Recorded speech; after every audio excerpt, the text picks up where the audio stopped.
سمجھ گئے؟ سن بیٹھو. یہ بھائی پوچھتے ہیں قیام اللیل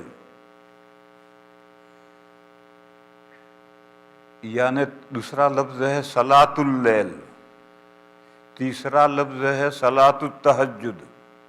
رات کو سو کر آخری رات میں اٹھ کر کے جو نماز پڑھی جاتی ہے جس کو تہجد کی نماز کہتے ہیں، اس کو جماعت سے رمضان میں پڑھنا، ہمارے یہاں کا فتویٰ یہ ہے کہ یہ مکروہ ہے. اس لیے کہ تہجد 12 مہینے کی نماز ہے اور پرسنلی نماز ہے، تنہا گھروں میں تنہا پڑھو. صرف فرائض اور واجبات ان کی جماعت ہے. 5 فرض ہیں، عیدین واجب ہیں، جمعہ فرض ہے، بس ان کی جماعت. اس کے علاوہ کسی نماز کی جماعت نہیں.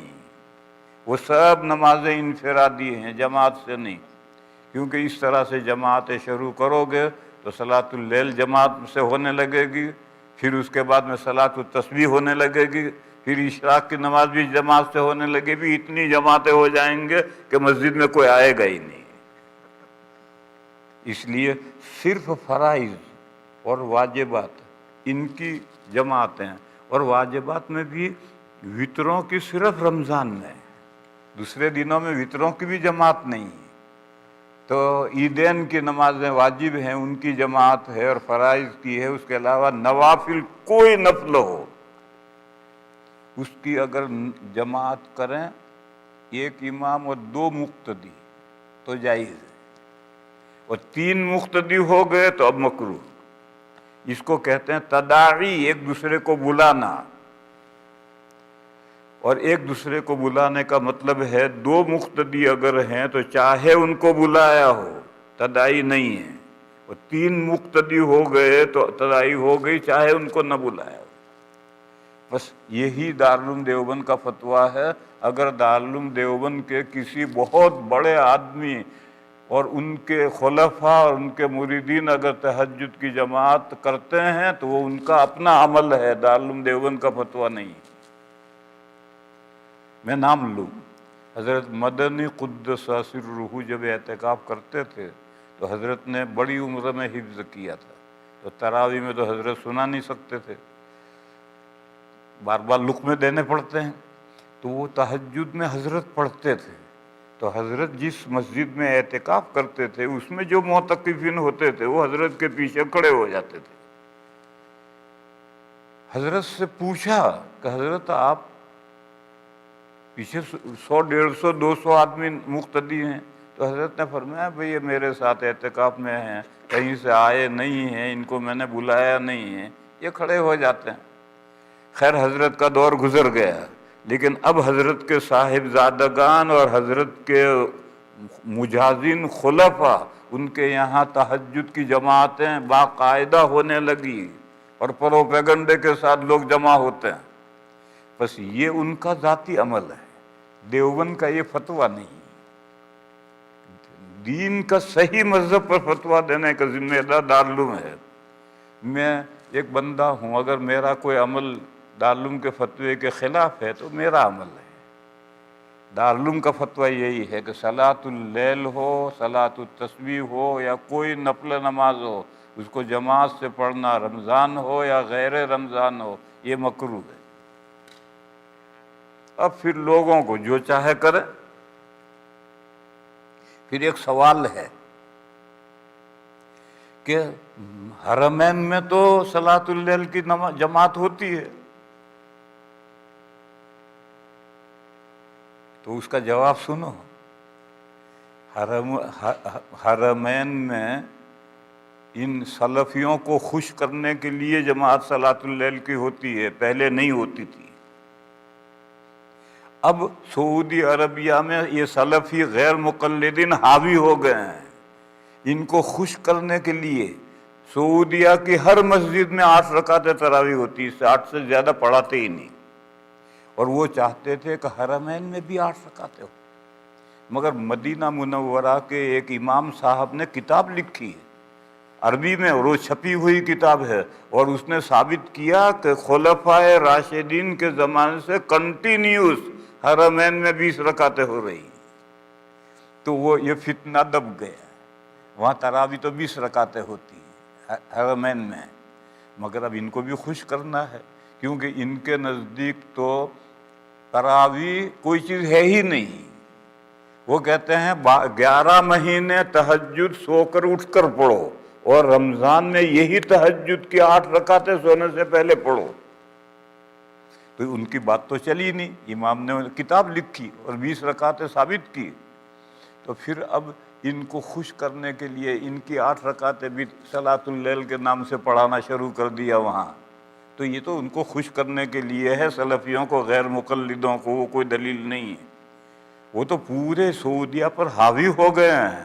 وہ کہتے ہیں مملکہ وحیدہ سلفیہ، یہی ایک غیر مقلدین کی تنہا حکومت ہے، اور ساتھ جمعہ بھی پڑھنے لگے 11 بجے۔ سعودیہ میں جمعہ بھی 11 بجے پڑھنے لگے، اور کئی مسجدوں میں۔ تو ان کی رعایت میں وہاں صلاۃ اللیل پڑھتے ہیں کہ چلو تراویح تو ہے ہی تمہاری رعایت میں، چلو صلاۃ اللیل کی 8 رکعتیں بھی ہم جماعت سے پڑھاتے ہیں، بس وہ کوئی دلیل نہیں۔ صلاۃ اللیل تنہا پڑھنے کی نماز ہے۔ دلیل بخاری شریف میں روایت ہے، حضرت فاروق اعظم رضی اللہ تعالی عنہ نے جب تراویح کا نظام بنایا تو لوگوں نے چیمے گوئیاں شروع کی کہ یہ کیا بدعت شروع ہو گئی۔ آج کل یہ جو غیر مقلدین ہیں، سلفی ہیں، وہ 20 رکعت کو بدعت عمری کہتے ہیں۔ یہ بدعت عمری کہنے والے آج نہیں ہیں، حضرت عمر کے زمانے میں بھی تھے۔ تو حضرت عمر تشریف لائے، دیکھا نماز ہو رہی ہے، تو حضرت نے 2 باتیں فرمائی، اور دونوں بخاری شریف میں ہیں۔ حضرت نے فرمایا نعمت البدعۃ ھذہ، تم جو بدعت کہہ رہے ہو بدعت سیئہ، وہ بدعت سیئہ نہیں ہے، نعمت البدعۃ ہے، یہ نئی چیز ہے اور اچھی چیز ہے، اس لیے کہ اس کا روٹ ہے، اصل ہے، جڑ ہے۔ حضور نے جو رمضان میں 2 یا 3 راتیں نماز پڑھائی تھی، وہ 20 رکعتیں پڑھائی تھی جماعت سے، اسی پر فرضیت کا جب اندیشہ نہیں رہا تو پورا مہینہ حضرت عمر نے اس کو جاری کیا۔ وہ 20 رکعتیں پڑھائی تھی، اور اس کی روایت ہے سنن بیہقی میں، اور وہ حدیث کی سند ضعیف ہے۔ حدیث ضعیف نہیں ہوتی ہے، سند صحیح یا ضعیف ہوتی ہے، اور سند کے ضعیف ہونے سے آسمان ٹوٹ نہیں پڑتا۔ 1400 سال سے جن کتابوں میں صحیح حدیثیں تھی اسی میں ضعیف حدیثیں بھی، اور موضوع حدیثوں کی کتابیں الگ ہیں۔ کیونکہ جب کسی مسئلے میں صحیح حدیث نہیں رہتی ہے تو ضعیف حدیث سے استدلال کیا جاتا ہے، چاروں فقہا استدلال کرتے ہیں۔ اور میں اس کو ایک مثال سے سمجھاتا ہوں۔ ہمارے یہاں سواری گاڑی، ریل گاڑی، جو مسافروں کی گاڑی، اس میں 2 ڈبے ہوتے ہیں، فرسٹ کلاس، سیکنڈ کلاس۔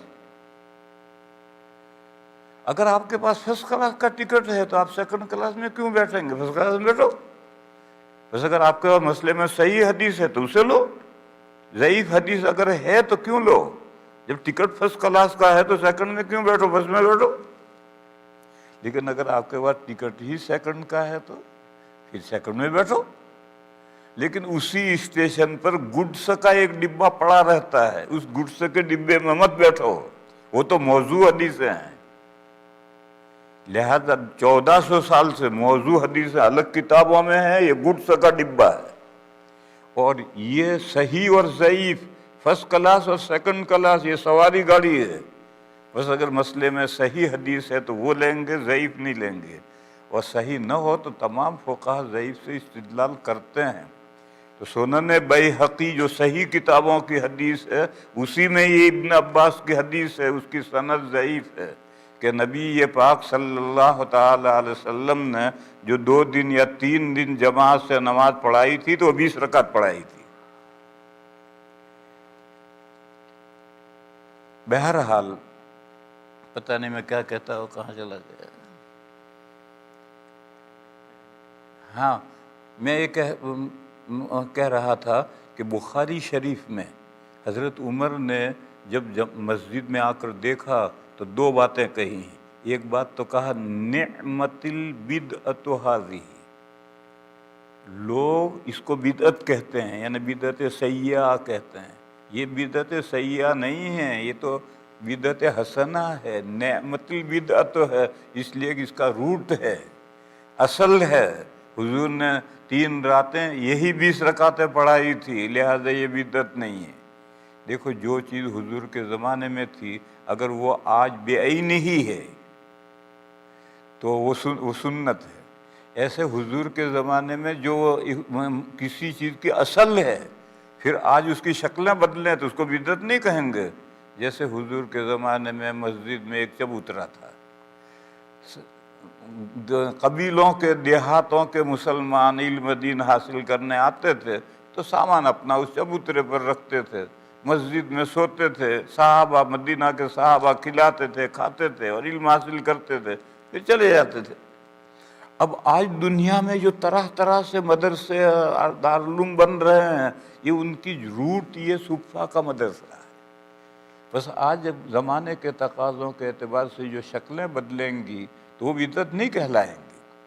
بس اسی طریقے پر 2 دن پڑھا ہے، 3 دن پڑھا ہے، 20 رکعتیں پڑھائے. اب ہم نے پورا مہینہ جماعت سے حضرت عمر نے تراویح شروع کروائی تھی، اس کو بدعت نہیں کہیں گے، اس کا روٹ ہے.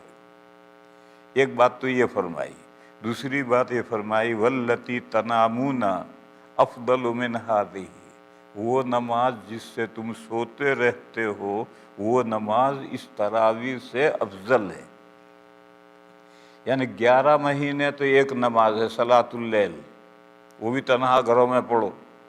اور رمضان میں 2 نمازیں ہیں، یہ ایک نماز رمضان کی ایکسٹرا ہے، وہ رمضان میں سونے سے پہلے پڑھنی ہے، اس کا نام تراویح ہے. اور دوسری رمضان میں سونے کے بعد میں پھر اٹھ کر صلاۃ اللیل پڑھنی ہے جو انفرادی ہے.